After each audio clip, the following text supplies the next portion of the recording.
नमस्कार, स्वागत आहे तुमचं सपरित सरिता चॅनल मध्ये। आज आपण बनवणार आहे नाश्त्याचा सर्वांचा आवडता पदार्थ, तो म्हणजे कांदा पोहे।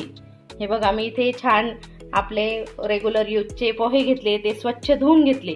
धुवायला आपण अशी चाळणी घ्यायची, म्हणजे मग त्याचं एक्स्ट्राचं पाणी सोक होऊन जातं आणि मग असे आपल्याला मोकळे मोकळे पोहे मिळतात। हे बघा किती छान भिजले गेलेले आहे, स्वच्छ 2-3 पाण्याने धुवून आणि भिजून घेतलेले आहे। आता आपल्याला बनवायचे ते अगदी झटपट नाश्त्याचा प्रकार आहे, सर्वांना आवडतो। त्यासाठी लागणार साहित्य बघू आपण। आता इथे मीठ घेतलेलं आहे, खोबरं किसून घेतलेलं आहे, साखर आहे, शेंगदाणे, मिरच्यांचे असे उभे काप करून घेतले थोडे मोठे, तुम्हाला हवे तर तुम्ही बारीक काप करून घेऊ शकता। कोथिंबीर आहे, कढीपत्ता, एक मीडियम साईजचा कांदा कापून घेतलेला आहे, लिंबू आणि फोडणीसाठी आपल्याला जिरे, मोहरी आणि हळद लागेल आणि तेल लागेल। आता आपण कृतीकडे जाऊया। आपण फोडणी वगैरे करतोय तोपर्यंत इकडे आपल्याला पोहे असे भिजू द्यायचे, मग ते अजून नरम होतील। आपण आता बाकीची तयारी करू। इथे गॅस पेटवू, कढई ठेवू। कढई थोडीशी अशी मोठीच घ्यायची, म्हणजे हलवताना असं सांडत वगैरे नाही। नवीन असेल कोणी तर त्यांच्यासाठी टिप्स ही। आता आपण त्यामध्ये तेल घेऊ। तेल तुम्ही तुमच्या आवडीनुसार घेऊ शकता। मी इथे 1.5 उकळी तेल घेते। तेल छान तापू द्यायचे आपल्याला। आता पोहे मी 2 वाट्या घेतलेले आहे। तुम्ही तुमचे म्हणजे किती माणसं आहे त्यानुसार कमी जास्त प्रमाण वाढवू शकता। फोडणीसाठी आपण तेल तापवून घेतले, त्यावर आता शेंगदाणे टाकून देऊ। शेंगदाणे चांगले कडकडीत असे कुडूम कुडूम होऊ द्यायचे, मस्त लागतात मग पोह्यांमध्ये, असे दाताखाली येतात तर मस्त चॉकलेटी होऊ द्यायचे आपल्याला। तेलामध्ये आपल्याला हे शेंगदाणे चांगले कुरुम कुरुम करून घ्यायचे, त्याच्याने आपल्या पोह्यांचा स्वाद वाढतो, छान लागतात अगदी। आणि मग ते आपण पोहे चाळणीमध्ये काढून घेतलेले ना धुवून, आणि तिच्यावरच काढून घ्यायचे। आपलं दुसरं एक्स्ट्राचं भांडही भरत नाही। त्या पोह्यांवर आपण आता काढून घेऊ ते। ह्या शेंगदाण्यावर लगेच मिरची, कांदा वगैरे टाकून जर परतलं तर मग हे नरम होऊन जातं, मग ते पोह्यांमध्ये तेवढं मजा येत नाही खायला। तर तुम्ही हे आधी काढून घ्यायचे आणि आता आपल्याला त्याच तेलामध्ये बाकीची फोडणीची तयारी करायची आहे। गॅस कमी करून दिला आहे कारण आपलं तेल तापलेलं आहे ऑलरेडी।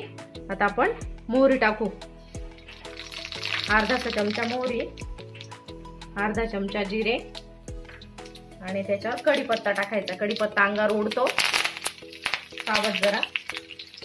आणि इथे मी 5 मिरच्या घेतलेले उभे काप देऊन, तुम्ही तुमच्या चवीनुसार घेऊ शकता। तेही त्यात टाकून देऊ। आता आपण गॅस परत थोडंसं वाढवून देऊ शकतो आणि त्याच्यावर आपल्याला हा मोठा कांदा मी चांगला कापून घेतलेला आहे बारीक। कांदा पोहे म्हटल्यावर कांदा पाहिजे व्यवस्थित, त्याच्याने छान स्वाद येतो आपल्याला। आता या तेलामध्ये कांदा चांगला असा मऊ होईपर्यंत, चांगला चॉकलेटी होईपर्यंत परतून घ्यायचा आहे मस्त असा। आता हे मिक्स करून घेऊ आपण। सर्व साहित्य तेलामध्ये टाकलाय, लगेचच असा छान वास सुटलाय घरामध्ये मस्त कांदा पोह्यांचा। लगेच अजून तर पुढची कृती व्हायची आहे। आता आपण हा कांदा चांगला लालसर होऊ देऊ या तेलावर। कांदा इथं परतत आलेला आहे आपला, तर साधनामधनं हलवून द्यायचा आहे। त्याच्यावर आता आपण हळद टाकून घेऊ। हळद टाकायची या ठिकाणी आणि थोडी कोथिंबीर टाकायची आपल्याला आता, आणि नंतर मग आपल्याला वरतून टाकायसाठी ठेवायची आहे। थोडी आता टाकून घेऊ आपण, मग तेलामध्ये त्याचा छान स्वाद उतरतो। आणि मीठ टाकायचंय, मीठ या फोडणीमध्ये अर्ध आणि इकडे आपण पोहे ठेवलेले ना त्यावर अर्ध टाकायचं, म्हणजे एक सारखं मिक्स होतं, मग एक सारखी चव लागते पोह्यांना। आता ही फोडणी मिक्स करून घेऊ आपण चांगली। हळद तेलामध्ये छान मिक्स झाली आहे, ते सर्व आपण असं मिक्स करून घेतलेलं आहे। त्याच्यावर आता आपण पोहे टाकून घेऊ। पोहे बघा किती छान मोकळे मोकळे आलेले, असे मोकळे मोकळेच आले पाहिजे, म्हणजे मग आपले पोहे पण छान बनतात, असे चिकट होत नाही। आणि याच्यासाठी हे जाडच पोहे वापरायचे, पातळ पोहे मिळतात मार्केटमध्ये ते नाही वापरायचे। एक साइडने असं चिमट्याने पकडून आणि आपण आता हे सर्व असं मिक्स करून घेऊ मस्त।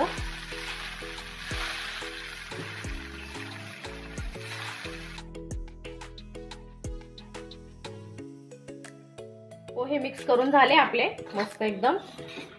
इथे थोडा गॅस कमी करून द्यायचा आहे म्हणजे मग चिकटत नाही ते असे खाली तळाला. हे बघा किती छान मोकळे मोकळे तयार होतात आपले पोहे. बघू शकताय तुम्ही.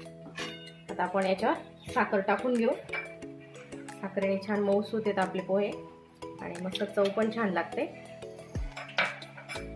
आणि आपल्याला अर्धासा लिंबाचा रस टाकायचा आहे. ते ऑप्शनल आहे, तुम्ही आता टाकून खाऊ शकता किंवा मग ज्यावेळी प्लेटमध्ये पोहे घेऊन घेता त्यावेळेला खाऊ शकता. मी आता ह्या फोडणीतच टाकून देते. त्याच्या ह्याच्या बिया बाजूला करून रस काढते. बिया जाऊ द्यायच्या नाही, त्या कडवट लागतात. अर्ध्याशे लिंबाचा रस काढून घेतलाय आपण, तोही त्यावर टाकून घेऊ आणि आता मिक्स करून घेऊ आपण पोहे परत एकदा छान.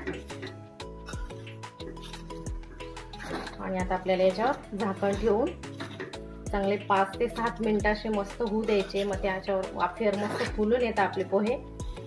अगदी मऊसूत लागतात मस्त.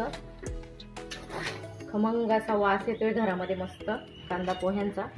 झाकण ठेवायच्या आधी अगदी थोडंसं असं तेल साईडने सोडायचं आहे. त्याच्याने आपले पोहे अजून छान नरम होतात आणि छान सुटसुटीत येतात. आणि ते मिक्स करून देऊ आपण आता. हे थोडंसं अर्धासा उकळी तेल आपण नंतर टाकायचं आहे.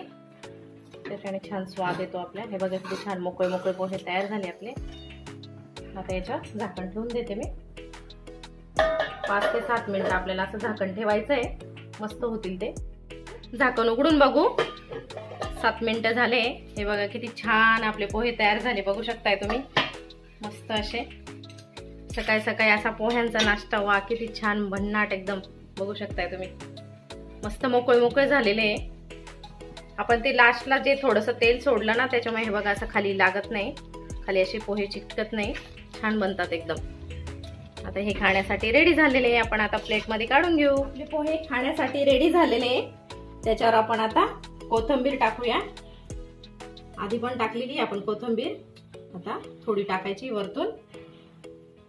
आणि खोबऱ्याचा किस करून घेतलेला आहे तो टाकते.